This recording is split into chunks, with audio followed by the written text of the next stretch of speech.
Love this. We love this.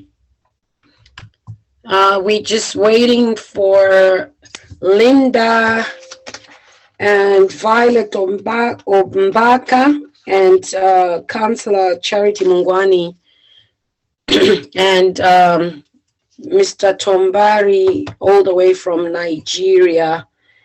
So we will give everybody just we're gonna give them maybe 5 minutes. So we'll get an opportunity for everybody since we started is Hinda and Councillor Charity Mungwani. So I'll just hand over the mic to everybody to kind of say hello. And Monica, if all our systems are now live, let me know, and then we will try to really get started at 5 after. So we'll start with Monica. Just quickly say hi and welcome to everyone. Yeah, for those that doesn't know me, and we're gonna be working together. My name is Monica. As you can see, I am a Latina. So, and I have all the hacks, and I have all the activity, and we're gonna work together in all of this. That is a common national, international, global cause, which is the bias, to end and kill all the bias that is with the races, with everything that we believe in Hope for Her, that together we are going to be stronger. We believe that it's just woman or one girl at the time we're going to get and help all the women around the world. So I'm here in Canada, in Edmonton, and my doors are open when you want to come here. But for now, we are meeting here online. Thank you, Monica. Thank you. And Lillian, we'll give you a moment to just say hi to everybody. Take it away. Hey. Hello. Hi, everyone. My name is Lillian Kinyale, and I'm from Kenya. I am an advocate. I work for the judiciary, and I'm a member of the International Association of Women Judges, Kenya chapter. And I am so happy to be here. I think we share a common friend in Linda. We went to law school together, and I've shared quite so happy to be here. Thank you. Awesome. Awesome. And Shibet, welcome back. You're no stranger to the platform. It's good to see you, my sister. Just take it away. I'm going to give you the mic to just say hello to our viewers and our audiences around the globe.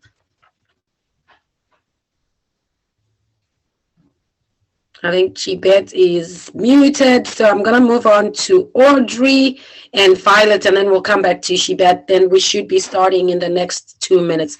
So between Audrey and Violet, Audrey, take it away, sweetie.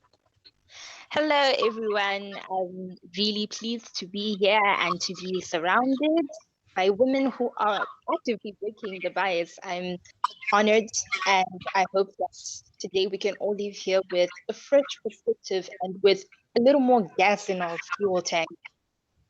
Thank you. I love that. Wow. What a start. You giving me competition, girl. You keeping me on my toes. And I just feel like letting the phenomenal women, including yourself, you are young and upcoming. Audrey today is our youngest panelist. So ladies, let's all make sure we cheer her on. I know she feels a bit intimidated, but I know you're gonna be fine, sweetheart. You will be fine. And it's never, it's always a blessing when we have the young women speak out and speak up. And they say they want to be part of the conversation because they are the future. So Audrey, we thank you, we thank you, we thank you. And I see Linda is here, so we're just missing one of our panelists, but Violet, take it away 1 minute, and then Linda just say hi, and then we will get started with the order of the day.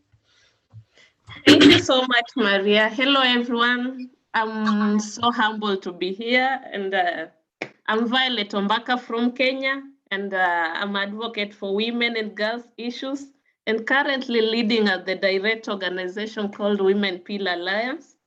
And where we work around gender-based violence, menstrual hygiene, mentorship for girls, empowerment for women. And I'm just passionate about serving the vulnerable in the community, especially women and girls. I always believe our voices can count, and together, when we rise together, we can make the change we want to see. And we can bring that difference that we have always wanted to see. We can be different, but bringing about that difference. Thank you. That I love those encouraging words. Definitely when we all come together in the collective and speak with one voice, there's definitely room to ensure that our voices are not only heard, but there is change in the very things that you and I are very passionate about, ensuring that women and girls have a place at the seat to make the key decisions. Who better to make decisions on women issues besides women themselves?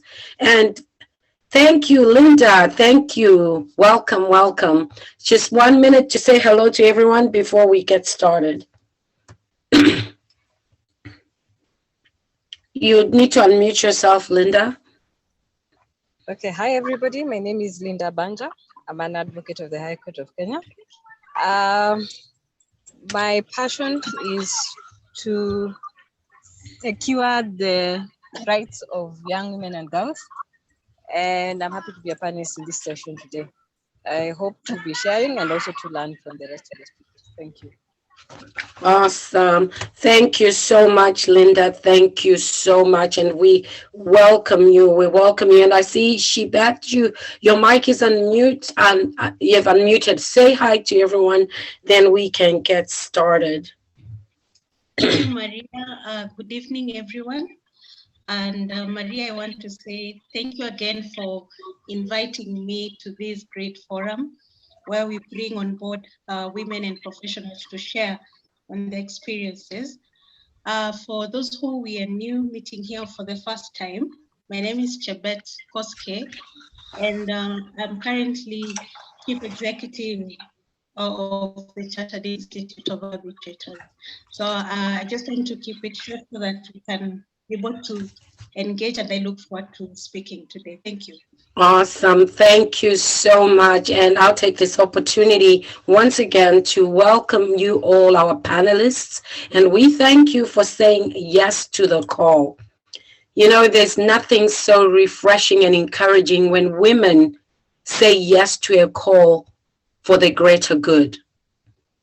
Like I've always said, change may not come during our day, marked change may not come during our existence, but we sure will make sure that at least the generations to come will be able to get the very seats at the table that we are fighting for.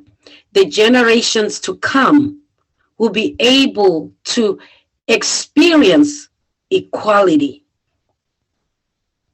and where they will be able to not only be chosen by the fact that they're only women and how they look, but they will be called by their names and be able to live up to their credentials, and girls will be able to be the best versions of themselves in a society that is fully accepting the girl child. This is why we do what we do. And I want to thank you all for the hard work that you continue to do to make a difference for one girl, one woman, one community at a time.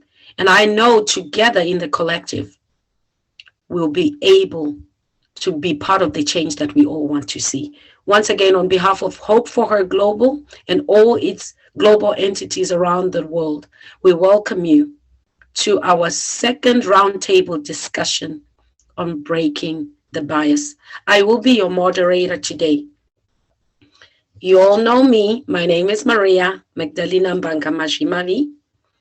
I call myself a global trotter because right now I'm in the United States, but I'm always based between United States, Canada, and of course, the homeland, Africa, Zimbabwe to be specific. So I welcome you all as we capture the women's voices globally and bring the change. So today, what we will be doing is I will take a moment to introduce you all to our viewers and our audiences around the world. And we all look at the first part where you'll be given 5 minutes to respond on the theme itself, breaking the bias. So each and every one of you panelists will be able to give their views on what they think breaking the bias is and what we can do. The second call is our call to action. What is it that you're going to challenge the powers be, the women leaders, the groups, the advocates, the feminists? How can we work together? What is it that you're challenging the status quo? What is it that you feel should be their call to action? You all are experts, and we respect and value your input. So we hope and trust that whether it's our stakeholders, partners, they will be listening to what you would have to say. And then before we get to the wrap up, where we'll take in questions and answers that will be directed at you all. And we hope that, again, we've taken into account that some of you are lawyers. And so you work, again, with the judiciary, with legal issues, and we hope you'll be able to touch on that. As we said, we respect and honor you as experts, and our duty as Hope for Her Global is to also share your expertise with women who may not have access to the very information that you'll be able to share and impart. So please bear in mind, we value you and we value your input. And the rest of our audience around the globe will be listening and tuning in. This becomes an exchange, not only of culture, but of information that will be able to help women groups, women in different communities. That's how we make empowerment sustainable.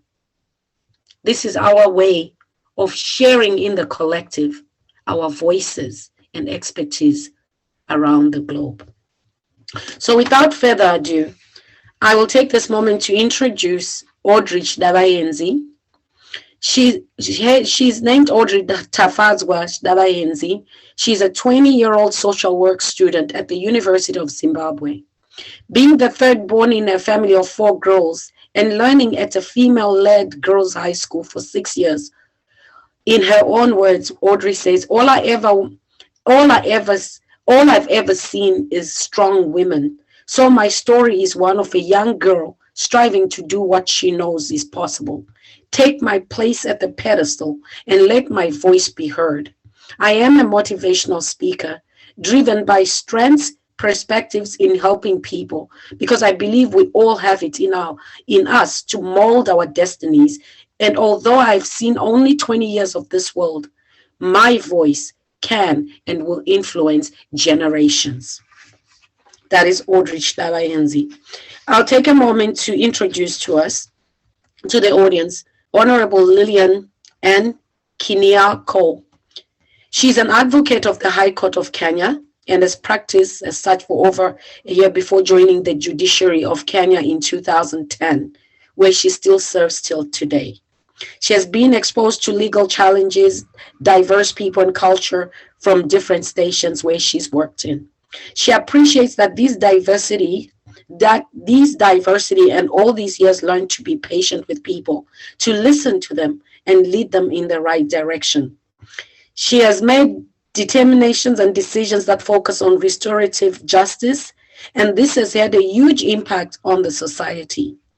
She always welcomes positive criticism, as this helps her improve on areas that need strengthening.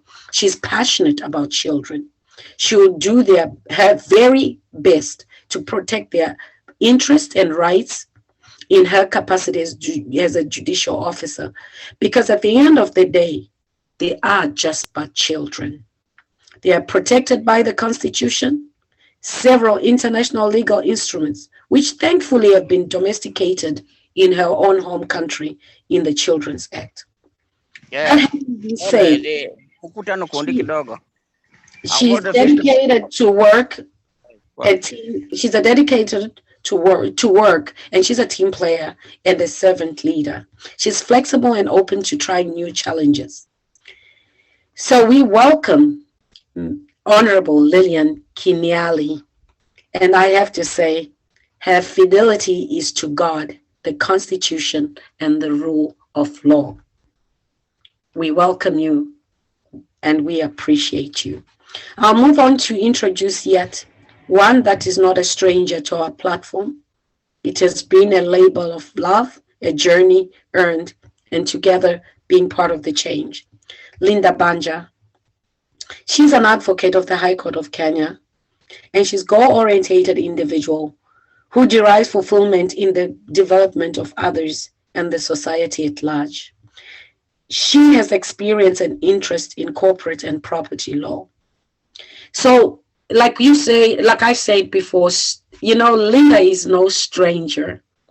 And she always says, Maria, I love to work and help and bring the best in women and girls and humanity. As a consultant, she has engaged in governance and gender-related projects. She enjoys reading inspirational books, socializing, networking, traveling, and exploring development-oriented opportunities. I then move on to introduce to the panel Shibet Kiosk.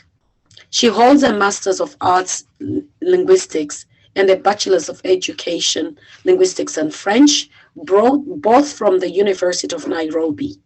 She has 11 years with 7 years experience being in the corporate environment, undertaking senior management responsibilities, inclined organizational and strategic management, having worked in public relations field, consultancy and training industry, and now in alternative resolution thematic areas.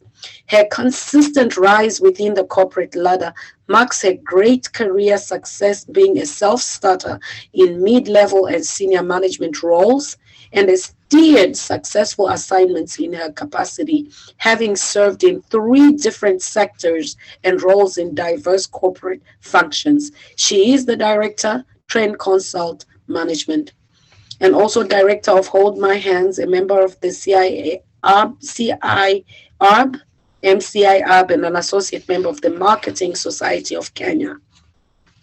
I move on to introduce to you the prolific and vivacious Violet Obanka.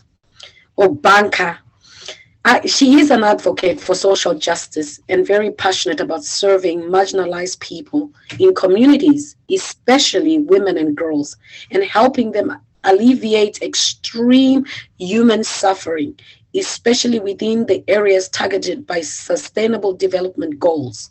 She's an experienced communications specialist with a demonstrated history of working in the public relations and communications industry. She's skilled in event management, media relations, corporate communications, marketing, and social media. Strong media and communication professional, graduated from Moi University. And I will also take a moment to introduce in absentia Councillor Charity Mungwani, who is supposed to be part of the panel.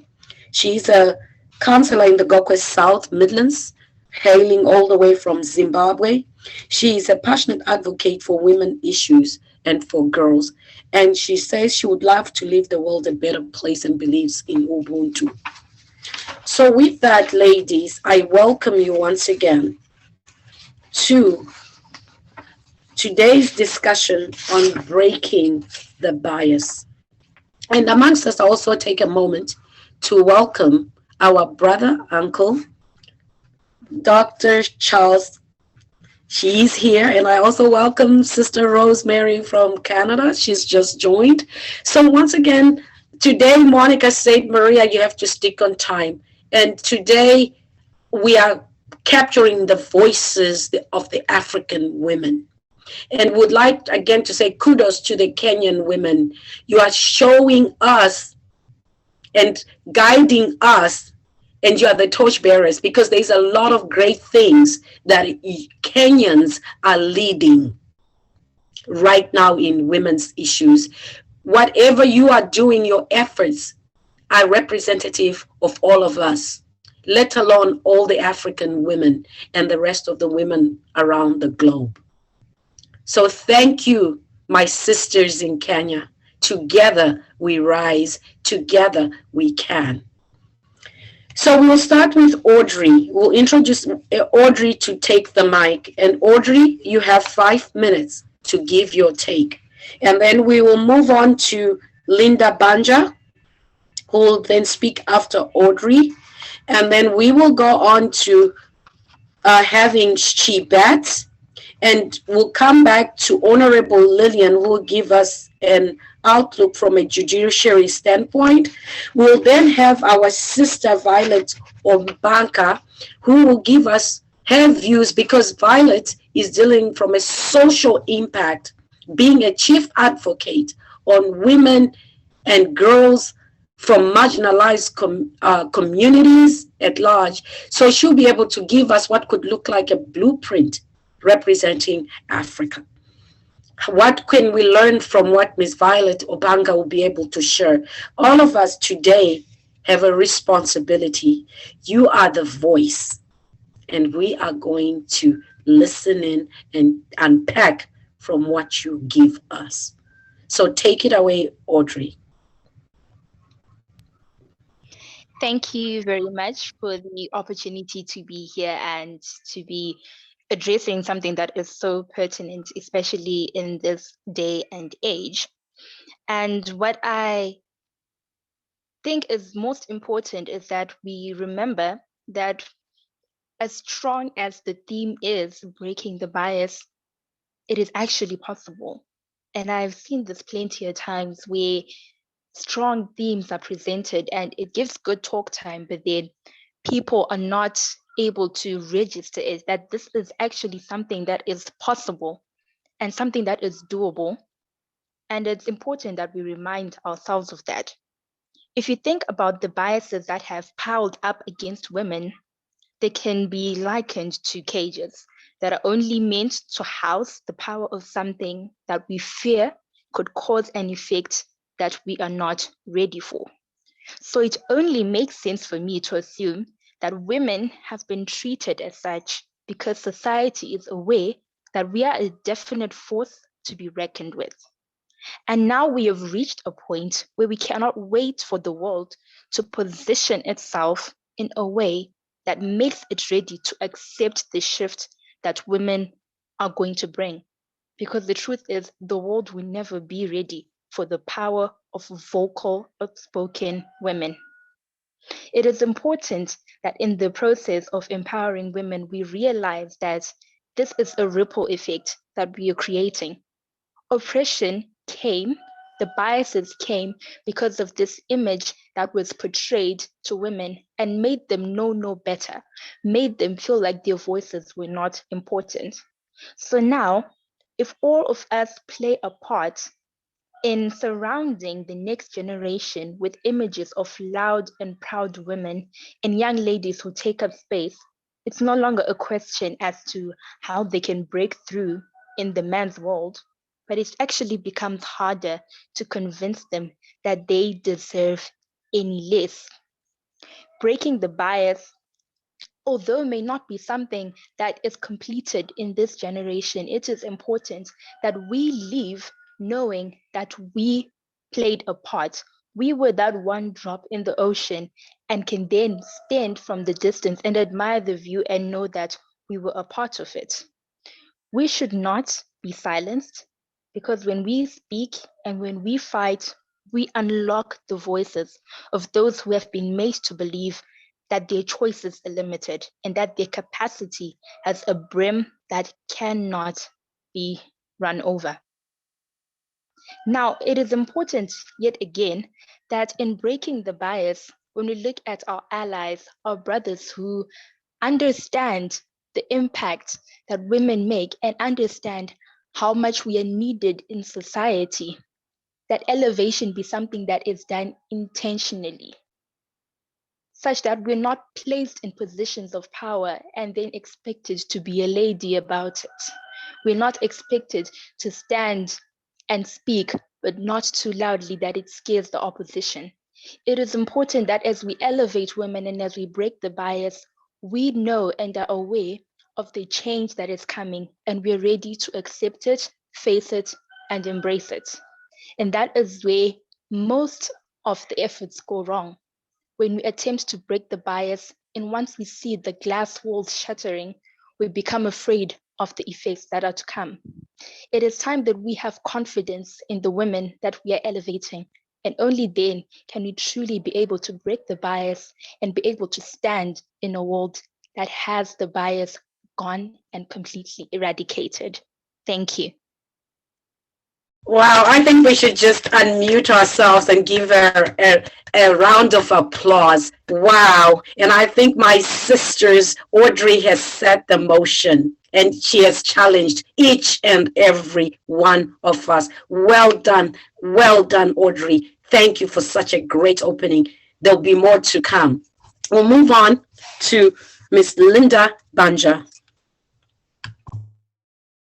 Sing the theme. Breaking the bias. Thank you, Maria. I think Audrey has taken it away. And I think it couldn't be better placed, but I think my perspective will be from a professional angle. I'm from somebody who's been on the ground. These biases that you're talking about for me are imaginary because we've talked about, for instance, in the corporate environment of having glass ceilings. But in essence, if today you're supposed to take statistics, for instance, in the Fortune 500 companies, at least, if not more than 20% are being led by women. The same thing is happening in our country today in Kenya. There's an assured position for women through the affirmative action that we have at least 30% of positions within the corporate environment secured for women.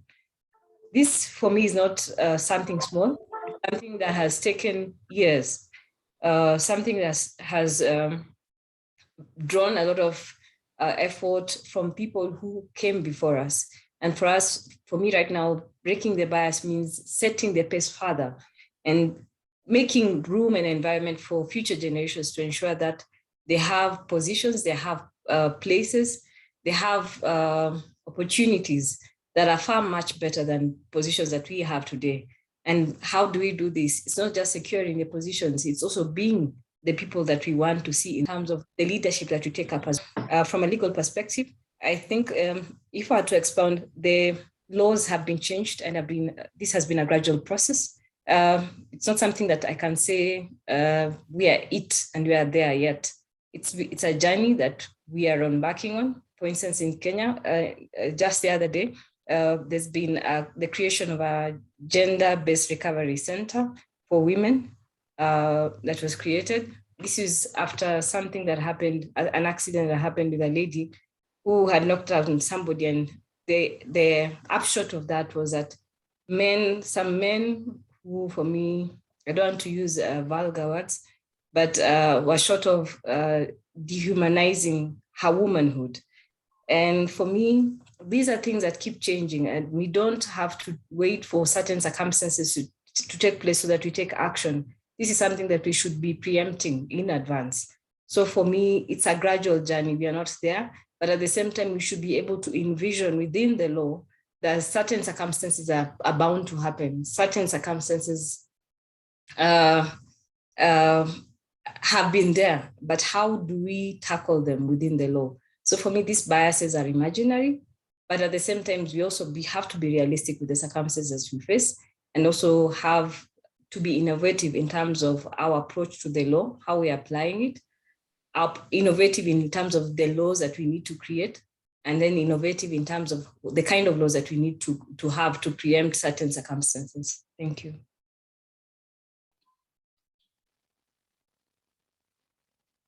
Linda, thank you. I have a few questions that have already been sent to me, and I cannot wait for the question and answer. We'll take it to Honorable Lillian N. Kiniako, again addressing the theme of the day, breaking the bias.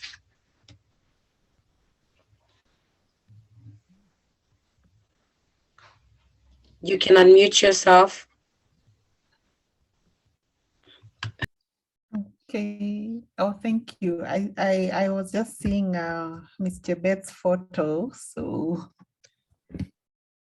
I want to thank my previous speakers because they have set the platform well. From a judicial perspective, and I would like to say that this is my own personal experience, and I am working at a time when for the first time in our country, we have a female Chief Justice, we have a Deputy Chief Justice who is also female, and we have a lot of women in leadership positions in the judiciary. And I'd just like to say that I am very privileged and honored to be working in our judiciary at this time, because that is such a huge milestone for our country.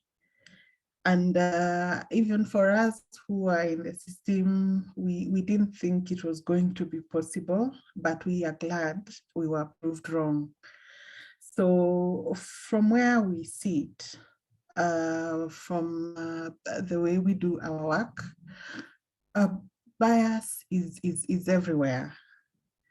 What the law provides that if you're biased in a matter, you are not supposed to hear that matter. You're supposed to be impartial.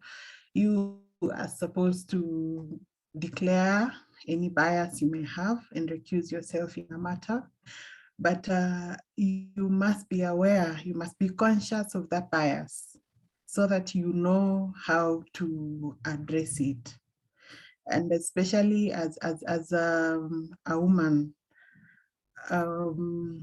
you come across so many women, and for my part, children who have to go through your hands, who you have to make decisions that touch their lives, that are going to affect their families. So as a challenge to me, I have to be conscious of any bias that I may have, and I have to know how to address that bias. And for any person sitting in my capacity in the work that we do, first of all, you have to be aware of any bias that you have, and you have to take steps to address that bias. If you are unable to handle it, if you're unable to deal with that bias, then you are not supposed to hear that matter.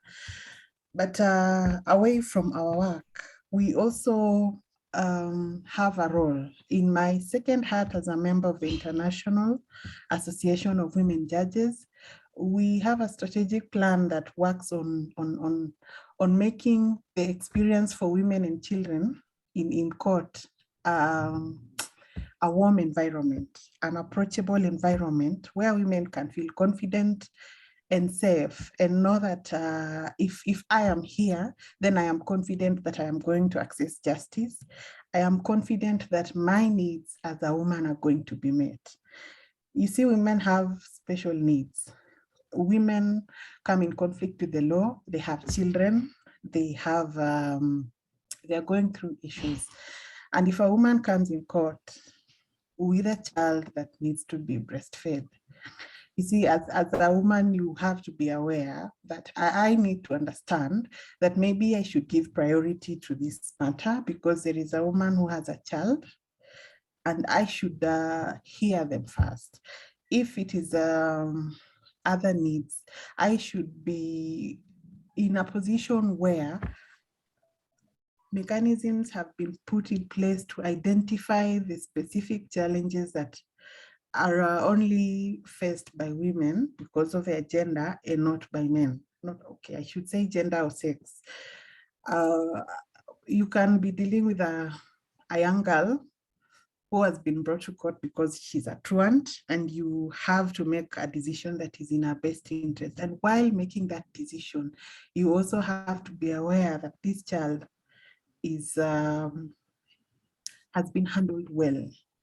So I think it's just a collaborative effort, so that wherever I am working, I have to go out of my way and ensure that every person who is handling this child is doing it in a way that does not traumatize them further, so that other than the trauma that has brought these people to court, they don't get secondary trauma while being handled in that system. So I don't know if I can share what we have done so far, or what has been done so far to address those issues. But I know we have stations where we are keenly providing safe spaces for women to breastfeed children as they wait for their matters to be heard.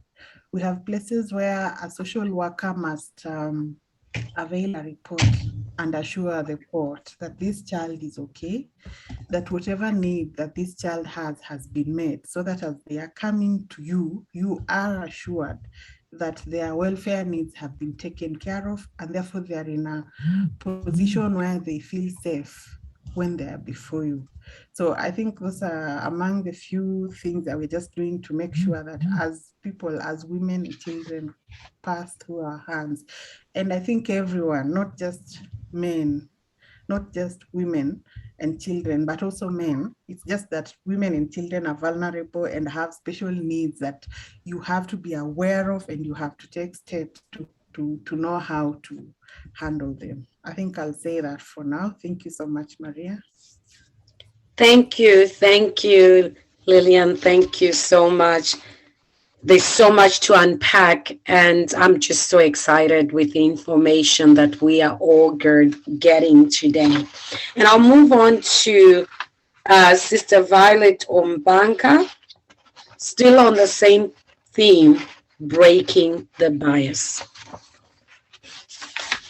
Thank you, Maria. For me, the theme itself, breaking the barriers first, I take it as breaking the obstacles and the barriers of discrimination that women and girls go through daily.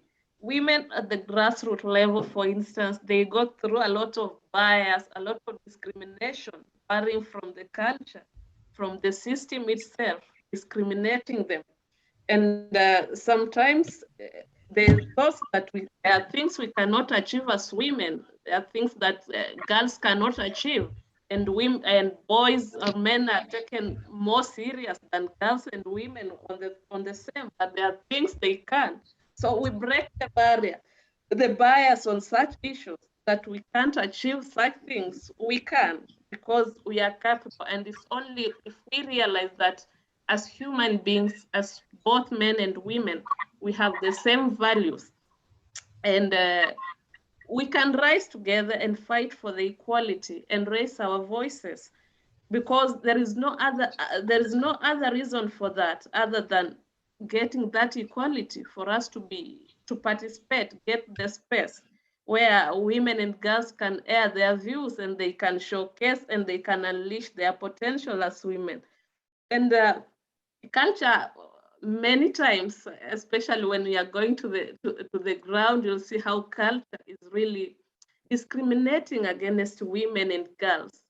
Women cannot do this, women cannot do this, but we are trying as women, we are trying to break such bias that women, our voices cannot count. They're in their homestead, but they cannot their voices cannot be heard.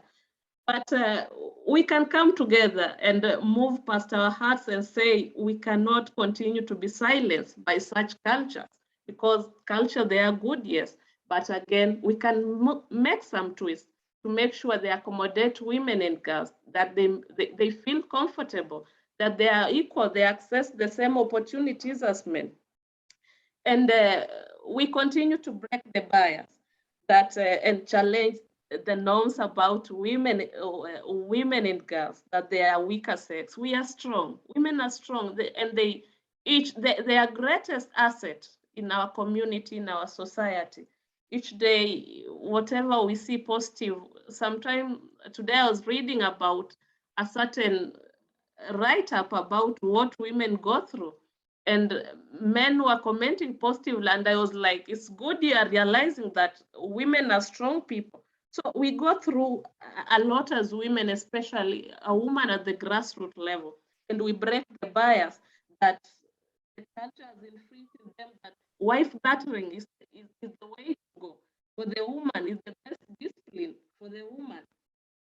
But a woman cannot help in decision making. It becomes like picture on the wall in her own homestead. We break such bias. We break the bias that girls can be used for sexual satisfaction. Defilement cases everywhere, and some go unnoticed, and some even laugh about it. They enjoy about it. Some use like they have been heard. They heard that when you use a small girl, when your HIV positive is going to go away. But we are breaking such bias and say, look, there are better ways to approach issues other than looking at them because they are women, because they are girls, and they can be used and maybe or misused and be thrown away. We are strong people, and we continue to encourage each other, and we break the bias that women, we are the enemy of our own women. We break that bias and hold our hands and come together and raise our voice. And as always say, whenever and where others are quiet, in fact, our voices can be more audible. We are in those fields, we are at the grassroots level, and we have seen those wounds heal. And the psychological, the emotional problems they go through is even more painful than the physical pain they are going through. We torture them, but we break such bias. Things can be talked in a sober mind, and people can come into conclusion with a sober mind and pick a best direction rather than the fights. And at the end of the day, the children are there suffering. And we go to the system again, is a woman is the way she's handled is become a problem. Her self-esteem is lower. Then we break such bias and encourage all women in the world, encourage the grassroots women that they can empower them socially, economically. We break the bias that women are not good leaders. We have seen female presidents doing good. We have seen, for instance, in Kenya, women governors doing great work. And you have seen a lot of activities done by women.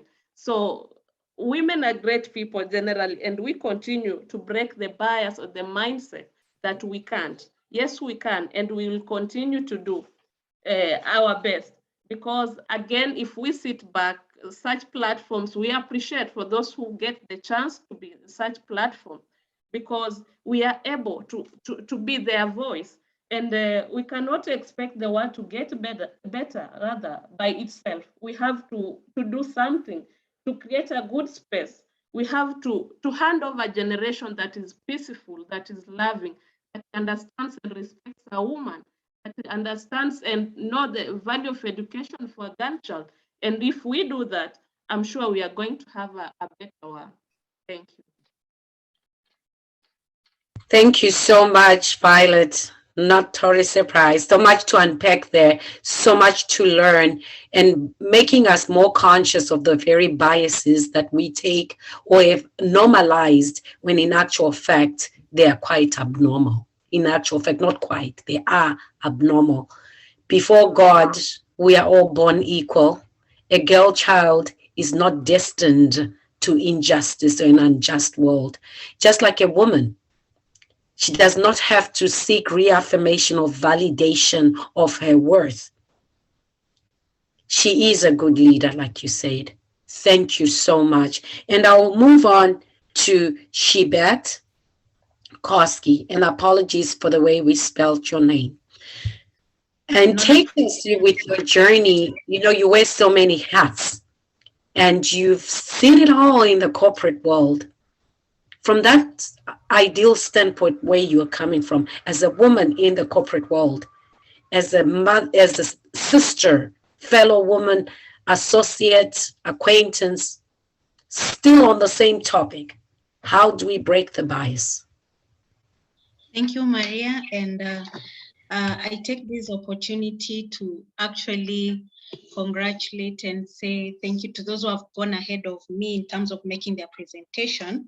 They've said a lot of words of wisdom that I believe we are going to take them with us going forward, continue to support this initiative for building and encouraging women to stand up for themselves.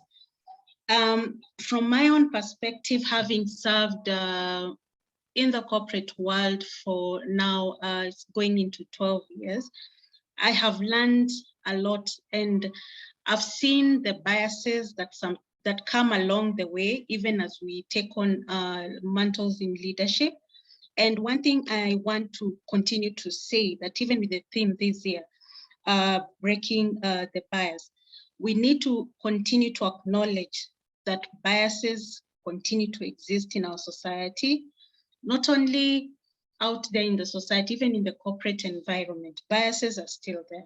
And what we need to champion as women and all genders across board is that we need to break these stereotypes. We look at board leadership, titles, senior management positions, and still we find that there are existing stereotypes on which gender leads better, which gender can handle leadership better, but we need to champion ourselves and we need to support ourselves as women, that there is a place for us in the boardroom, there is a place for us as women in top level management positions. We talk of CEOs, talk of senior managers in the corporate environment. So we need to step up, we need to continue championing for ourselves. Just as Maria mentioned earlier, Kenya has been showing the way in terms of women coming up in leadership. And if you look at how this is now shaping up, it's because of policy.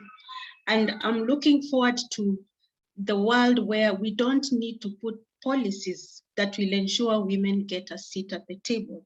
I think we need to ensure that we can demonstrate that women can be able to take on positions and they don't need favors, they don't need to be pushed, they don't need anyone to hold their hand, because we are strong. That's why we are here with different professions, we have different skills, we have talents that we are demonstrating here that we have achieved.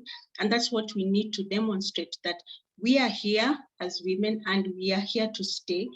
And we want to say that we want to bring a world that offers all of us, and especially women, a seat at the table where we don't have to say that there must have been a policy so that it can be able to accommodate for gender.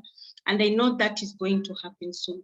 What I'm happy about is that we look globally, global world positions, World Bank, the European Commission, then even in the World Trade Organization, being led by women. And that shows us that we are heading in the right direction.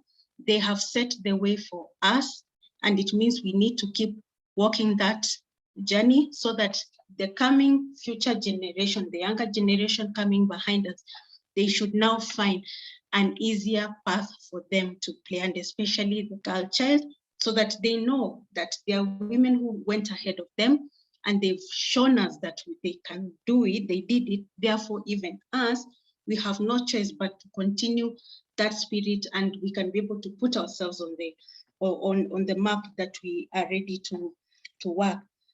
About breaking the bias, for me, I'm looking at it from the point of, one, let's seek opportunities, let us position ourselves. That is the greatest thing that we can be able to put across, because for young upcoming professionals, young upcoming young children who are coming up through the university, let us give them the space and let them know that there is opportunity for them to grow to whatever highest dreams that they could imagine. And then we also need to take on our skills, professions, and talents. And we should be able to be ready to continue to learn, to unlearn, and then we can also be able to be more, like, we can be able to leverage on our skills so that we are at the top, and then we can continue to fight for our space at the top level in leadership. So in terms of skills, professionalism, where you are, it's not the end. Let's continue breaking the ceilings. What else can you learn? What else can you go and make your contributions? I work a lot with university students, and there are those who are proactive enough to seek for internship opportunities. And interestingly enough, from where I work, we take in a lot of young girls from different sectors. Where I work with, we deal with different professions. And we find that the female gender is more proactive, whereby they would call on us, they would say, I want to come and I want to learn something about what you do in your organization.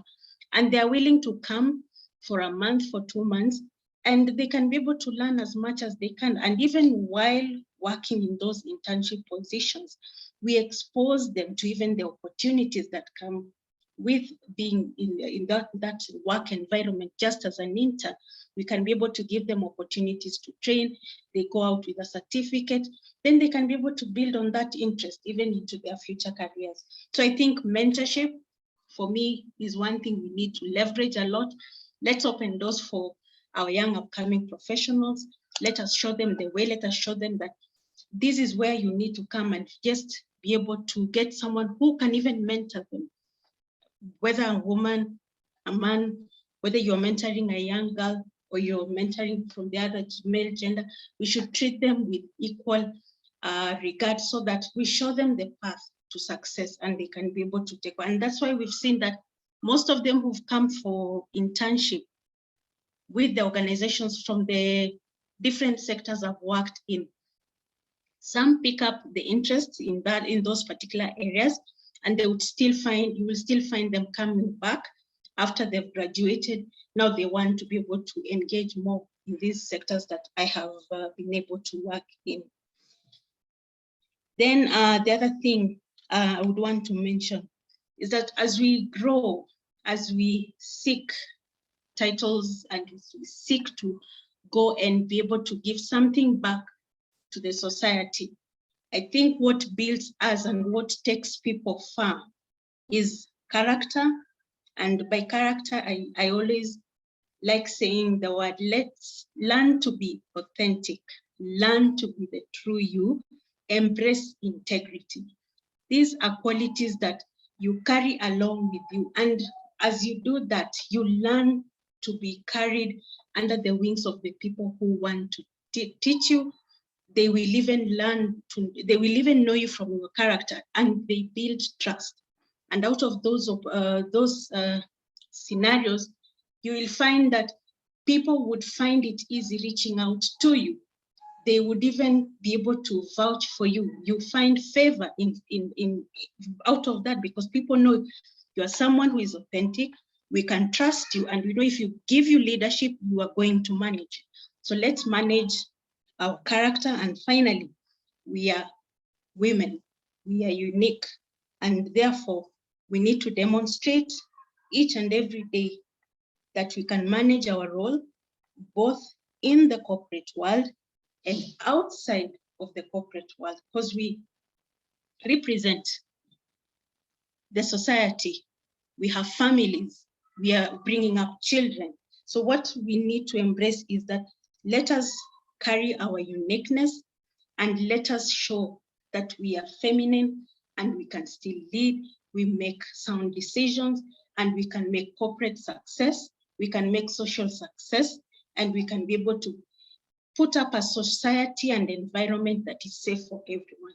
So I believe we need to be all-rounded women so that we are strong and we show the young coming generation that it is doable in all areas. And I know that there are women who have gone ahead of us and have shown us they are good in the workplace and even in the family setup and even in the society. So also going there and then putting our support in the society, building families, supporting churches where we can be able to go and see how do we nurture our young upcoming women, our young upcoming boys together, because we want to ensure there is equity across borders, because we women, we carry the world, and we cannot say we are going to favor one gender against the other. We carry them all as one, and we want to show them that there is opportunity for them all.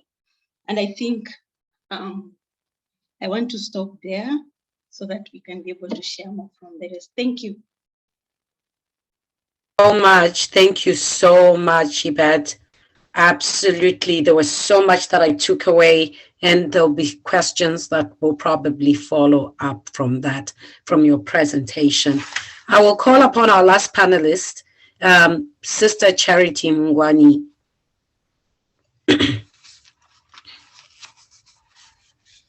Sister Charity Mngwani, is she here?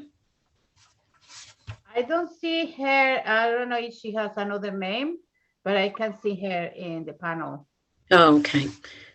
It's most unfortunate because she was going to be presenting from the lenses of the rural women she serves, the biases that she has noted in their everyday living. And But it's really important because she has some data, because sometimes it's not just what we think, but she has a really important data. We may have, because I don't want to share what she was about to share. We're going to invite her in the future because it's really, really important what Charity was about to share with us. She kind of had some difficulties and she was running late. Life. That is life. When it throws lemons, we got to make some lemonade. So ladies, before we get to our question and answer, you all have 2 minutes to give us what's your call to action. If there's one thing that you'd want to challenge those that are listening in, the powers be, policymakers, the women leaders of the various women organizations, even the UN itself, the feminists, the activists, the advocates. What is it that you would want to challenge them as a call to action? Your voice matters.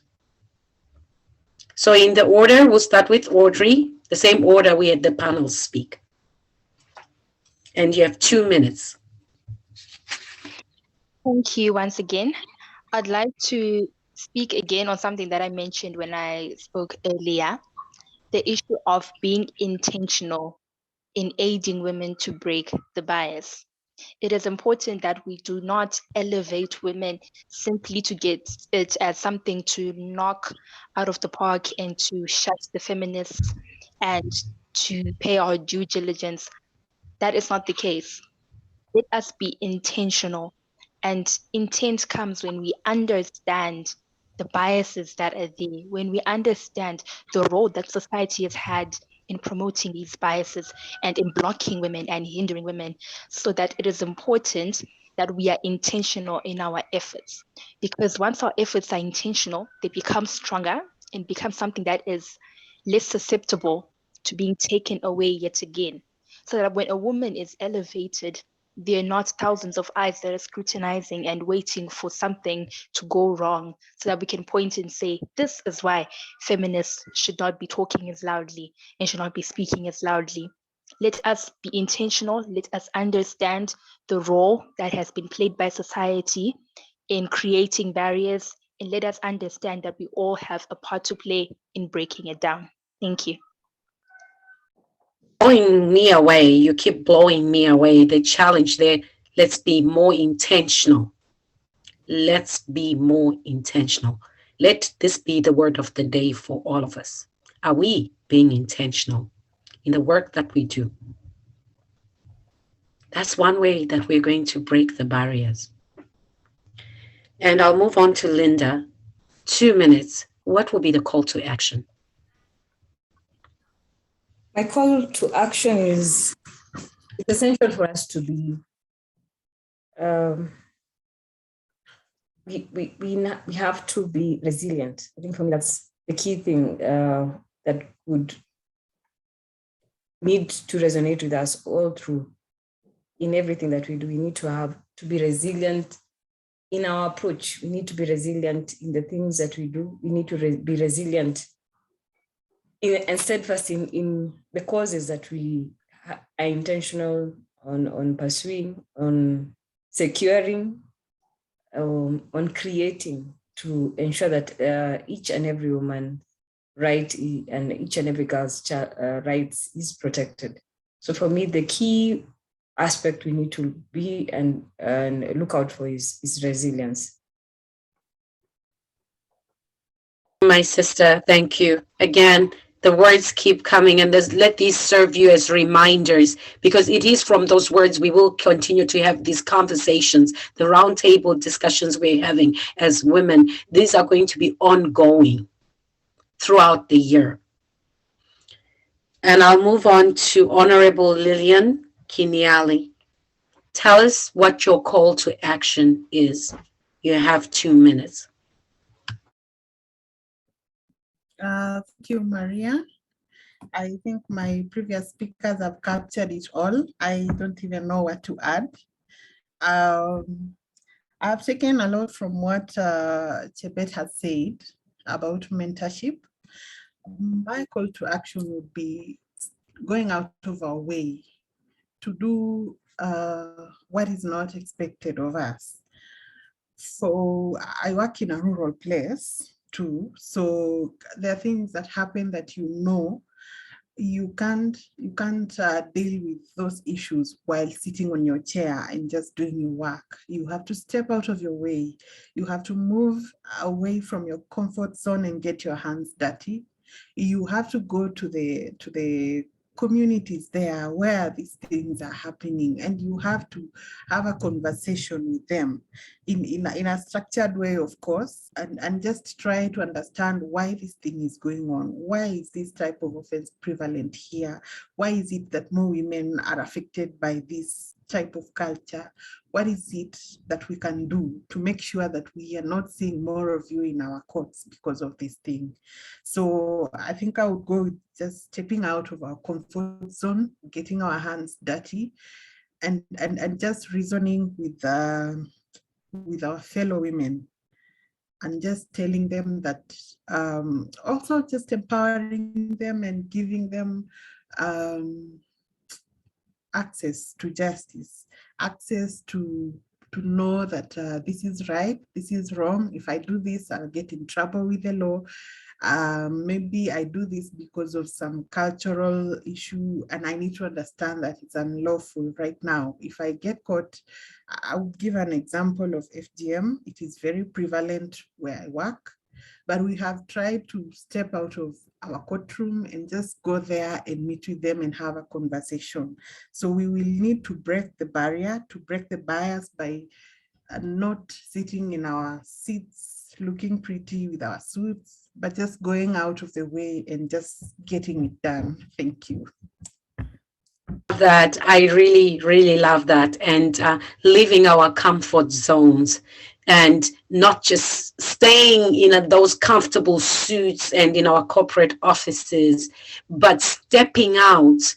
The only way we will break those barriers, you have to step out and in a structured way and go and have conversation with the fellow women in the community.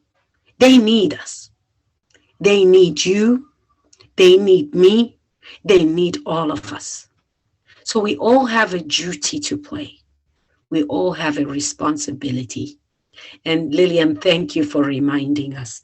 Thank you. And I will move on to Violet. What would be your call to action? And you have 2 minutes. Thank you. For me, I'll just say, let's continue to be persistent in persistence in continuing to raise our voices for demanding for our rights as women, as girls. And I call both women, men, the aggressive, the non-aggressive, to come on board and make a difference. The aggressive can go back to the drawing board and change and bring back the different blueprint that we always crave for. And as we persist in our demands for gender equality, we'll move from things and rather, let's move from things that continue to silence women and girls, things that continue to hurt, disrespect the voices of women and girls. Since, as you have said, we all have the responsibility to change this world. Once Mother Teresa said, if only each one of us could clean at the doorstep of their houses, the world will be a beautiful place. So if each one can take a responsibility and be persistent in one thing or another towards fighting for gender equality, with whatever little we have, we can make a difference and see the difference we want. Because where there is a will, they say, there is a way. And I believe we all have the will. So there is a way, and we can achieve as we continue to break the bias. One day we will have a beautiful world that we always crave for, because the gender equality is what we are raising our voices for. It's not the main thing, but the only reason for our voices. And as I repeat, one day I know if each one of us can be persistent, can come on board, can move closer and say, let's make this world a beautiful place, we will achieve it. It's possible. We have the will and the power as women and girls of this world. We are stronger. Thank you. Wow. You took the words out of my mouth, and I'm sure out of everybody's mind. As women, we have the power. We have the will. And if we come closer, if we just take a step closer and speak in the collective, then our efforts will not go in vain, but instead we'll be able to envision the kind of society, the kind of world we all want to see, where we live together harmoniously. Love that. Thank you, Violet. And we will come to Shibet. Tell us what your call to action is. Thank you, Maria. What I would say my call to action is, and this is to every woman,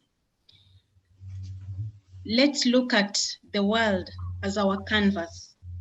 What do we do with the canvas? We will create our story. And from your story, someone will come and pick a lesson. Someone will pick an encouragement, and someone will be encouraged to say, I can actually move it further than where she was.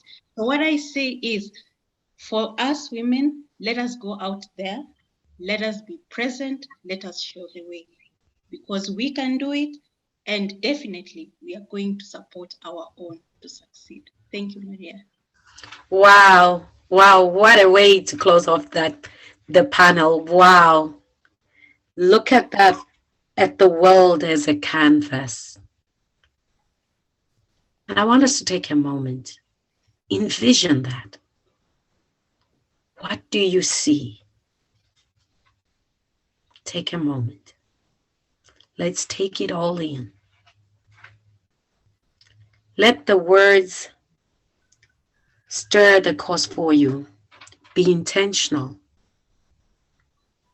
Be resilient. Create spaces for the younger women, those that are upcoming. Empower them across the board. Because that would be one way for us to break the biases. Let's not normalize what we all know is abnormal.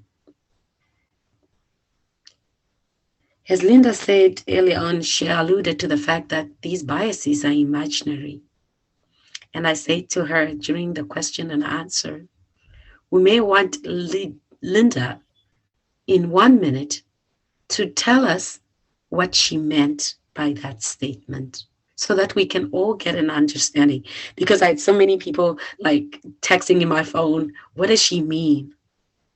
So now as we get into our question and answer, which we have 10 minutes for.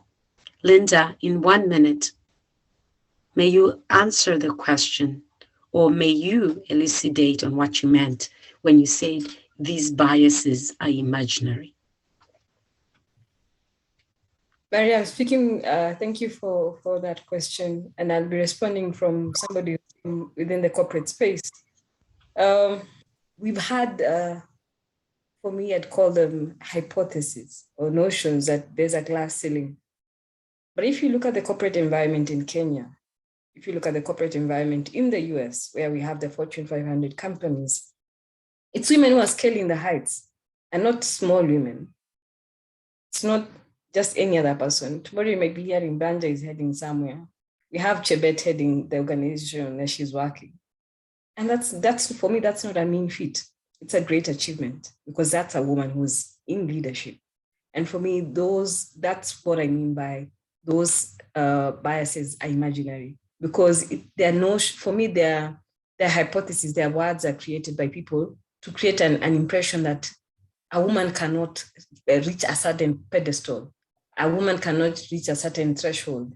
But in essence, there are women who are out there, starting with the panelists we have on board, Chebet, who have scaled the heights, yes, and have reached those positions where people would think, why would a woman be heading such an organization that has a global impact? So for me, that's what I mean by having imaginary or created biases. So for me, there are things that people come up with, and we, unfortunately, as the first people who are affected as women, customize ourselves with and accept those notions, those biases. And with time, they actually become part of us and we accept it. But in essence, if you look at the situation on the ground, the situation is that women are taking the greatest heights. For instance, even the current, Kenya will be having elections in August 2022. But if you are keen to follow up, it's very many women who are coming out of the way, not because anybody's pushing them, but of their own volition. They have their own impetus that they want to be in leadership, they want to be in these positions. So for me, that's why, for me, those biases are imaginary. Those biases are created. They're not realistic. They're things that somebody creates somewhere in a report or as research, and we accept it. But if realistically you look at things on the ground, that's not the scenario. For instance, from where I come from. So that is my explanation. Thank you. Thank you. Thank you. And do we have, because somehow I dropped from the other system, so pardon me, please just confirm if you can all hear me. Can you hear me? Yes. Yes, we can. Okay, awesome. Yes, we can. Okay, so I'm sure Linda has made it clear. It's actually, she turned that around for us all to get a full understanding of what she meant. And we appreciate that. We truly, truly appreciate your getting us to understand fully where you were coming from with that statement. In actual fact, in actual essence, it's encouraging us and more as women, where we do not have to take in and accept or normalize that is said to be impossible for us. And if we have any from the panel who would want to add on to what Linda has suggested, please unmute yourself and share before I take it to the audience. Do we have anyone who would like to add on to what Linda said?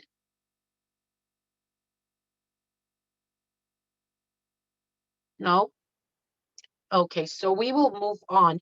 And at this point, we will ask our audience that are with us on Zoom today. Let's hear your take. Would like to hear from you. What is your take on this year's theme as a woman, a leader, an advocate, a feminist, an activist. What is your response to breaking the bias? Would like you to make 2 points. One, to address the theme itself, and what would be your call to action? And you all have 2 minutes at most.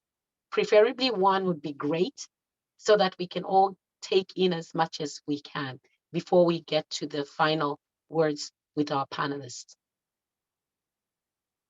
Miss Monica, if you can help me just open the mic for the others, because unfortunately I can't No. see. If somebody wants to talk, because I don't want to interrupt whatever they are doing. Doris, Dr. Rosemary, Christine, is the important thing, and that is what I put this part, is we all share a little bit, and I think it's profound to see these words that was the conclusion of how we can take an action. As much as we can open ourselves, showing is going to be done. Without that, is not. So I don't know if somebody, Doris or Rosemary or Christine, wants to share something else. Don't feel forced to do it. And if not, that is okay as well. As far as you are here, you are open your eyes and you are open your world to that. We understand that sometimes you are listening and you are just getting there. So Rosemary says as well, resilience is what we can change and contribute. I am totally agree. Is one of the things, because we acquire the resilience is by living, not by be hiding. So I'm totally agree with you, Rosemary. It's just a word. Hello, everybody. Yeah, I didn't expect to speak, but I've been listening to all the panelists, and what I've learned is as women, we are very resilient. We are the mothers of all the nations, and we are here to encourage each other and never to give up on ourselves. Yes, we might say that the biases are imaginary, but we are fighting against the policies and procedures that have been laid in front of us. And a lot of us are still trying to break the glass ceilings that have either been built on us through our various African cultural upbringings, or the policies by the organizations that we work for. For example, we get married. Now you are under your husbands. You get widowed. The in-laws take over your life and your children's lives. So it's like, as a woman, we never stop fighting. Even for those that are divorced, you now have to start fighting with your ex-husbands. You now have to start fighting with your ex-in-laws, because once that, what can I say, that relationship bond is broken, now you are vulnerable to the whole world, because people think they have a right into your life, because everybody wants to either give you unnecessary advice or teach you how to lead your own life. It's surprising that when a man has been divorced or when a man has been widowed, they don't face as many struggles as we women do. And on the other side, when you look at it all, mostly it's all done by women ourselves. Sometimes it's the mother-in-law that is giving you grief, and she's a woman. You know, sometimes it's the sister-in-law that is giving you grief as well. And she's a woman, So I think talking about breaking the bias, is going to at least bring light to the struggles that, sometimes we women ourselves, we bring upon ourselves. I think that's all I want to share. Thank you so much. I absolutely agree with you, Rosemary. Breaking the bias starts in ourselves. It starts in our world. It starts in us. Time and time again, we see that even leaders that are out there talking about all of this intentional, the resilience, the no comfort zone, all the persistence, we individually, we can be in a different kind of bias. So one of the things and a word that I would like to add to all of this is to be aware. To be aware of our world. What we see around us is important because most of the time is because the people is not aware of what is happening around there. Is not aware all the things that Rosemary was saying, that mother-in-law, that sister-in-law, all of that is us we are having bias or then who is having bias, and that friendly conversation that we can have with them and call their attention or call our own attention in things that we are doing, carrying on the bias. Go ahead, Maria.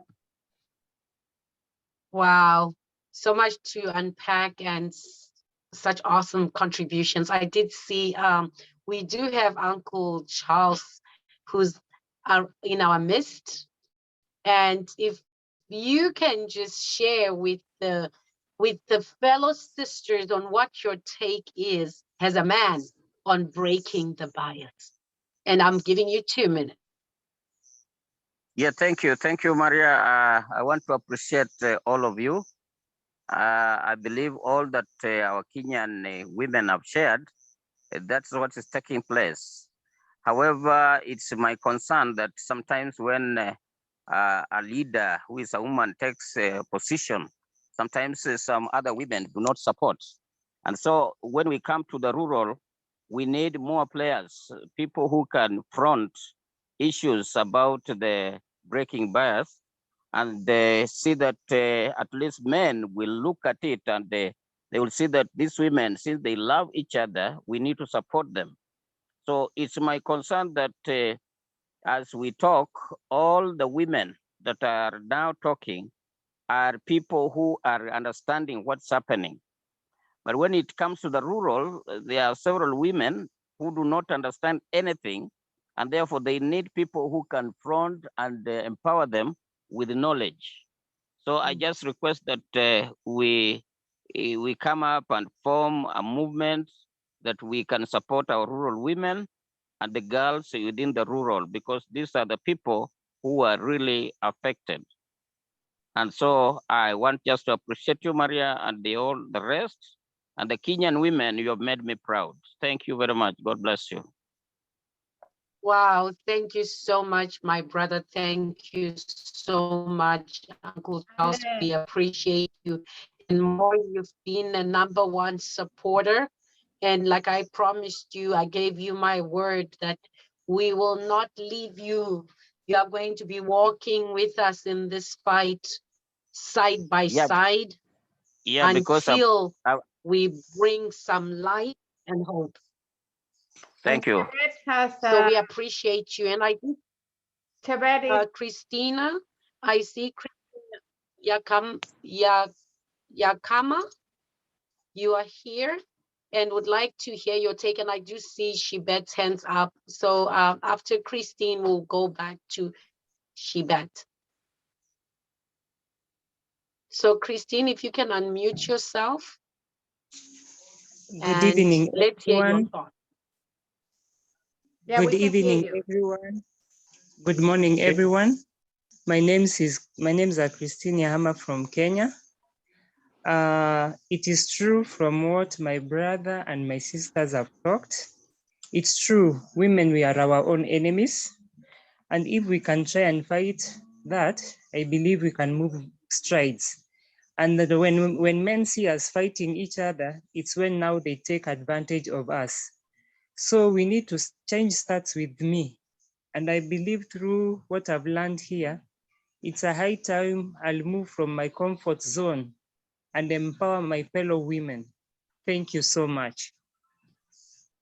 Wow, thank you, my sister. Thank you for the wonderful words of encouragement. And together we can, together we rise. And I believe in the collective voices of women coming together, turning what is termed as impossible and making it possible. And yes, we can. Yes, we can. And I want us to understand that we will be intentional in our fight, in our struggle. We'll remain resilient. We promise to carry each other and elevate each other instead of defranchising each other as women. The fight is not just to say the men are responsible for our own downfall. Today we learned that we are our worst enemies. There was a call to action by Brother Charles that he would like to see women support each other more and uplift each other. And he says, as a man, when we start seeing women love each other more, we'll be required to give you some help. I'll move on to Shibet, and before we get to our closing remarks. Thank you, Maria. God, take it away. Thank you, Maria. And the reason I've raised my hand is also to react to what our brother has said. Charles, women are our own worst enemies. And as he says that, it is quite sad indeed that we can be able to even cite some kind of examples in this. And that's why even in the corporate world, most people say, where you see a female leader, people always say there's a likelihood of having a problem, because we do not seem to be supporting ourselves, or there are those who become a bit harsh and be a bit coming out stronger. But I want to say that this is a conversation that we need to embrace within our women circles, and we need to give ourselves that space where we say it is okay, and just know that there is an opportunity for each and every one of us to be able to show themselves for who they are, for their skills, and what they are going to bring as a value addition to the world. That's why I say each and every one of us has a canvas. There is enough for every one of us. We don't need to look down upon another woman. We don't need to go behind the back of another woman, or we do not want to support them because they are growing up and they are rising up in the society. So I think we need to open ourselves up to embrace every person's success. As you clap for someone today, tomorrow is also another chance for someone else to actually come and give a hand clap to you for your success. So I believe we need to embrace success for each and every one of us, such that as they grow, we celebrate them. As we grow, they will still celebrate us. But it is our conversation that we will continue. It starts with us here. We are showing the way, and therefore we're hoping that going into the future, again, those are the stereotypes, as Charles has said, which is there, and I have seen it, I've heard it, I've experienced it in the corporate environment. And therefore, what we need to do, let's just be fine, and let's know that we have enough going around for all of us. As we grow, we shall be there to support each other, and we, even whatever happens, we shall still be there to support each other in the good and even in the worst of scenarios that happen to us, because nothing is always constant. Nothing says that it's beautiful, it's rosy. Life always comes with its ups and downs, but let us be our sister's keeper. Let us support each other. Let's look out for each other. Thank you, Maria. Wow, thank you so much. So much to take away, so much to take away. One that really stuck to me here is let us be each other's sisters. Let us be each other's sisters. Yes, we always talk about being each other's keepers, but it's time to change that narrative and become each other's sisters, meaning that the struggle the Kenyan women go through is the struggle Zimbabwean women go through, American women go through, European women go through, Latino women go through. Our struggles are the same, but change will start with us. It will not be done for us, but it starts with us as women, realizing and recognizing that we are each other's sisters. As you correctly put it, the playing field is so big. There is no need for us to compete against each other, because when we compete against each other, we become the weakest link. That goes without saying. Our voices will not be heard, because as long as we are fragmented and divided as women, then all the chants and the drumming and the walk will go in vain. Chebet, thank you for reminding us once again to be each other's keepers. As we talked about technology, we have Sister Charity. Again, she's in a rural setting, so please let's appreciate her for not giving up. She was determined to make the presentation, and we will give her time to present. Ladies, just bear with us, because she was having technical challenges, but she finally made it. And Sister Charity, we give you the floor. Thank you, Maria. Thank you. I'm happy. My network has been a disgrace. I'm very sorry to be late. So I just wanted to go through what I was supposed to present here. My topic is breaking the bias on women and children. Culturally, women are said to be weak.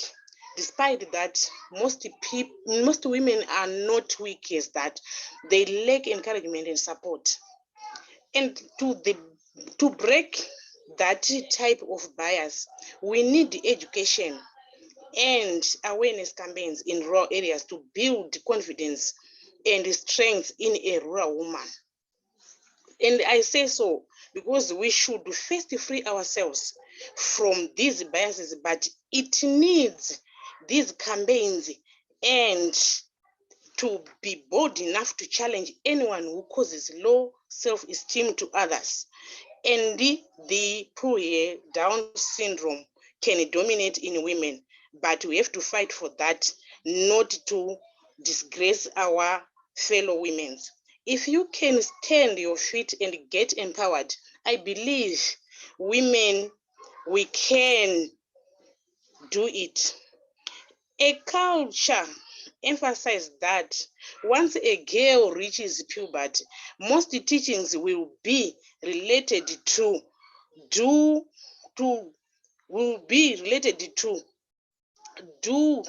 about the pleasing of her husband, to be gentle and to be obedient to him, while least a girl child must not be taught that on the puberty age. She must be taught about having her own career of life, such that she can look herself with high esteem, not to be on a low esteem. The obedient part of it is not to oppose him, meaning his husband to be. He doesn't want you to work. You should listen. And always, a woman, if you work, you are regarded as a prostitute. Men are just there to be the breadwinners, while as women we have to do that.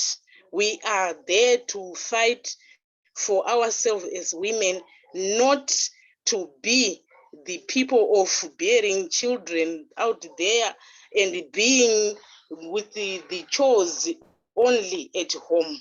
So about this, I would like to say the bias in socialization, we as mothers, we start it from buying toys for our newly born babies. If I am blessed with a baby girl, we buy those with the stylish hairs. Whereas if he is a boy, I buy him toys like guns, cars, and whatever. That only shows that we are weakening our girl child. If he is a boy, we always talk about things which are made or which are done by a man. While least as a girl, she must learn or else practice all that what is done by a man, such that we can have those girls to be more motivated before being women who has their own biases. I think to lack of support and stereotypes, males were socialized to have an upper hand in the practical society, thereby excluding women from areas of power. By so doing, many dominate women. Women are known to be home raising children, as I said before. So all in all, as women, we should break all these biases, starting with me. We should make sure we demand our way, give her a way, and she leads together to the end. We will break the biases together. We are strong, but as women, if we are divided, we will not go anywhere. We will be just turning around in same circumference. Automatically we fall and we will not leave anything behind to our girl child. I would like to thank you for this opportunity. I'm just doing it quickly because I'm very, very late, but it's not my fault. It's technical faults. I'm sorry, the house. Thank you so much. It's Charity Mungwani, Gokwe Town Council from Zimbabwe. My sister Charity, We know that we appreciate you. We appreciate you and more. Why do I take that personal? Is because the village she talks about is a village that I am very fond. I grew up there. My parents pretty much had businesses out there. So I am looking forward, Miss Charity, to see you soon. When I come home, I hope you'll be able to gather women together and we'll be able to share, if only for a few hours, but I will be in Gokwe. My parents' homestead is just less than 20 minutes from the Gokwe Center. So I look forward to seeing you, my sister, and for us to have a roundtable discussion with the women of Gokwe. As I said, I will be home and I look forward to serving you and the women and the girls. That I promise you. That is the word I give you. Thank you. Thank you. I appreciate everything. Thank you so much. Thank you so much. Like you said, this calls for the discussions to continue. Breaking the bias cannot only be discussed in the month of March and we forget about it. We can all see and appreciate that there's a lot of work to be done. There's a lot of data to be collected. Because one thing I say about our African story and narrative is that our stats are not documented. Our stories are not heard. But we are here to change the narrative. The conversations have started. In a couple of weeks, we'll be in Latin America, having the same conversations, breaking the bias. At Hope for Her, we have made it intentional and it's our purpose this year to ensure that the conversation on breaking the bias continues. And it will be done right throughout the year. And we are also going to be inviting our men, our brothers, to the conversation. Because we also realize that when we speak about these biases, some that we say are contributed by the patriarchal systems, we have to call our brothers to the round table discussions. But the biggest responsibility that we are reminded, and we're reminded time and over again today, is that we as women have a responsibility. The change starts with us. We have to change our perceptions on the biases, partly those that we have contributed to ourselves. We are cognizant as women that we are our worst enemies. We almost celebrate each other's fall.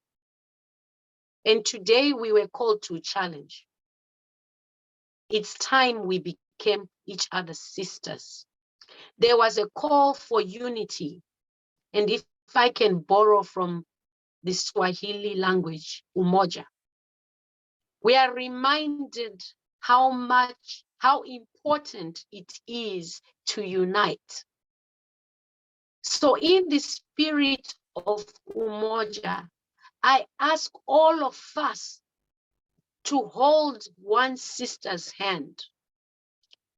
We were tasked and challenged to come into the rural area. Let's take a moment out of our busy schedule and give back to our fellow sisters. Let it be intentional. Audrey, today, the young voice reminded us as women in leadership, we have a responsibility to the young girls. Let's create these spaces for them. Lillian and Shibet and all of you emphasized the importance of mentorship. Are we playing our role as women leaders, as advocates, as activists, as feminists? Are we playing our role? When we talk of girl empowerment, is that empowerment process sustainable? And is it really targeting the girls, or it is something we write on paper? So that's a challenge we give to each and every one of us. What have we done lately? How do we move past the biases? First, it starts with you, with me, and with all of us. As we wrap up, I want us to remember we are each other's sisters first. Divided, we fall. Fragmented, our voices will go unheard.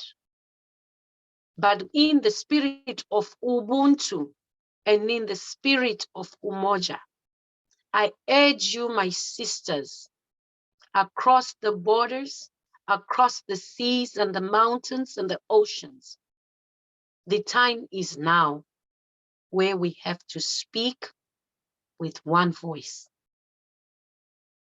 We look forward to serving you as Hope for Her Global in these conversations that will be ongoing throughout 2022. We have made it our mission to break the bias, to champion and to be our sisters. We thank you for taking time. But remember, you are hope. And if you can bring hope to one girl, one woman, one community at a time, then our job is done. And I'll leave you with Sister Monica to give us the closing remark. I cannot be more empowered with all the things that we have been talking today. But as a Hope for Her, we are calling this year to act. As you say, to be intentional. To be just, is that person that is beside you that need you. We need you. We need to fight this together. As we say here, stop to be our own enemies. A friend of mine used to say that we as a woman, we get more ready and we have to be more beautiful when we have a women's conference or when we are around women, because we criticize ourselves further than even the men does. So let's stop to be criticizing and start to be supporting. Start to be that voice that can help. And I know that all of you are here because you want that. We cannot be grateful enough with all of you. And we invite all of you for next weekend. We're going to announce and I put all the information because we're going to have a conversation with the men. We're going to hear what they have as well to do. What we hear today was a small opening that what they are seeing and how we can break the bias in a conversations with the men. Thank you for all of you. I hope that you can do it next Saturday. We're going to announce what is going to be the times, and we will send you, all of you, the invitation. For now, thank you. As I told you, sorry that I repeat myself, but I cannot be thank you enough for this time with you. That's it. Thank you, Mamacita. Thank you, Asante Sana. Thank you, obrigado. Merci beaucoup. Au revoir. Bye, everybody.